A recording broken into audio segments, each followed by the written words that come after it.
Utiliser le graphe comme élément de déco, voire de communication, l'idée fait petit à petit son chemin et c'est la solution qu'ont trouvé Rodolphe, Sébastien et Vincent pour pratiquer leur art en toute légalité. Ils se sont liés d'amitié en graphant et travaillent aujourd'hui pour de l'événementiel, opérations publicitaires, architectes ou même particuliers. Ici, une entreprise de production audiovisuelle leur a confié son logo, sa charte graphique et quelques éléments pour bien saisir l'esprit des lieux. Matériel, quelques bombes de peinture, des pinceaux, des feutres. On définit l'idée générale avec eux, donc la direction qu'on va prendre, les choix des couleurs, ce qu'on va représenter. Et après, à partir de là, nous, on propose une création. Si ça leur convient, on garde cette idée-là. Et après, c'est vrai qu'il y a toujours une marge entre la maquette et ce qu'on va réaliser sur le mur, parce qu'on va dire qu'on passe plus de temps sur le support mural que sur la maquette. Nous, la bombe de peinture, on l'utilise aussi facilement que le pinceau et vice-versa. Donc, justement. Une préférence pour la bombe. En fait, on a un gain de temps au niveau, on n'a pas de pinceau à nettoyer, les couleurs sont déjà prêtes, on a juste à secouer la bombe. Donc c'est vrai que la facilité qu'on a appris avec la bombe de peinture, c'est pour ça qu'on la conserve encore aujourd'hui, c'est que c'est plus facile à utiliser. On va croire qu'on est feignant. Ouais. Feignant non, mais rapide, oui. 1 jour et demi pour réaliser l'ensemble du chantier et tous les éléments qui vont identifier l'entreprise, tout en s'adaptant à un univers en 3D.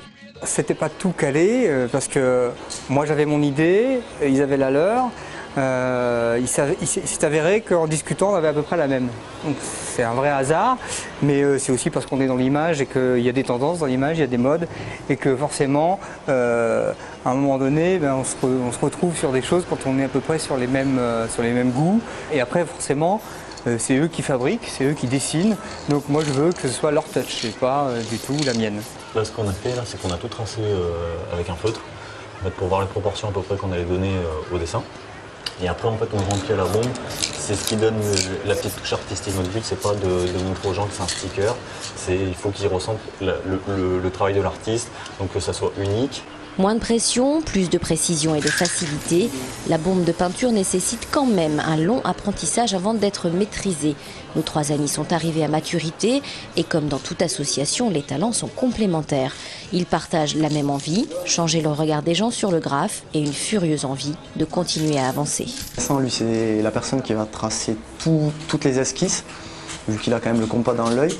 Il va arriver à très bien déterminer les proportions du papier au mur, ce qui est le plus dur à faire en général.